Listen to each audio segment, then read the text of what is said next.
নমস্কার ভিউয়ার্স, এই হলো আমার শর্টেল ট্যাঙ্ক, যাতে আমার ধাড়িগুলো রয়েছে।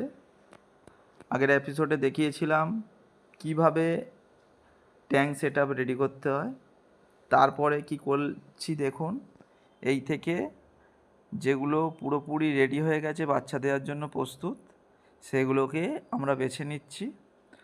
মোটামুটি 70 থেকে 100 পিস, কারণ আমার জালটা একটু বড়োর মধ্যেই রয়েছে। যাদের ছোট হবে তাদের অল্প পরিমাণ দেবে, কেউ 20টাও দিতে পারো, 30টাও দিতে পারো, কেউ সিঙ্গেলও বসাতে পারো, অসুবিধা কিছু নেই।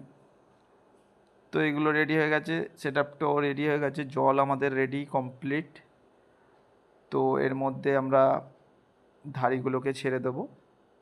আর একটা কথা, যারা নতুন আছো তারা অবশ্যই আমার চ্যানেলটিকে সাবস্ক্রাইব করে রাখবেন, কারণ এরপরে আমি অনেক রকমের রঙিন মাছের ভিডিও আনবো যেগুলো ব্রিডিং হবে।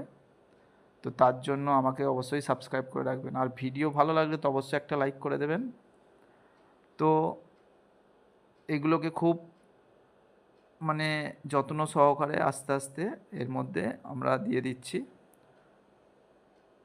দেয়া হয়ে গেলে এতে একটি বাটির মধ্যে কিছু খাবার বসিয়ে দেওয়া উচিত। তো আমি এটি সকালে মাছটিকে খাবার দেওয়া হয়ে গেছে বলে আজকে খাবার দিচ্ছি না, এটি কালকে দেব। তো আপনারা যদি খাবার না দিয়ে থাকেন তো এর মধ্যে একটা বাটির মধ্যে কেঁচো বা রুটিও দিতে পারেন, অসুবিধা কিছু নেই। দিয়ে দিলে মাছটি খাবে, যাতে বাচ্চাটা না খেয়ে নেয়। আর এই যে জালটির মধ্যে রয়েছে, মাছগুলো বাচ্চা প্রসব করলেই সেগুলো নিচেই পড়ে যাবে। তো সেই বাচ্চাগুলো আমি দেখাবো কিভাবে হয়েছে, সেটি পরের এপিসোডে নিয়ে চলে আসব। তো আমার ভিডিও ভালো লাগলে অবশ্যই একটা লাইক করে দেবেন।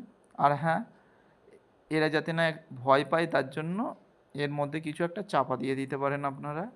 এতে কি হয়, এরা হঠাৎ কেউ কাছে গেলে এরা ভয় পেয়ে যায়, তো এদের অসুবিধা হয়। কারণ প্রসবের সময় কেউ ভয় দেখালে তারা তো ভয় পাবেই। তো দেখা হচ্ছে পরের এপিসোডে। তাড়াতাড়ি আমাকে একটা লাইক করে দিন, আর আমার চ্যানেলকে অবশ্যই সাবস্ক্রাইব করে রাখুন, আর আমার পাশে থাকুন যাতে এরকমই ইনফরমেটিভ ভিডিও পেতে। তো সবাই ভালো থাকবেন, সুস্থ থাকবেন, দেখা হচ্ছে পরের এপিসোডে।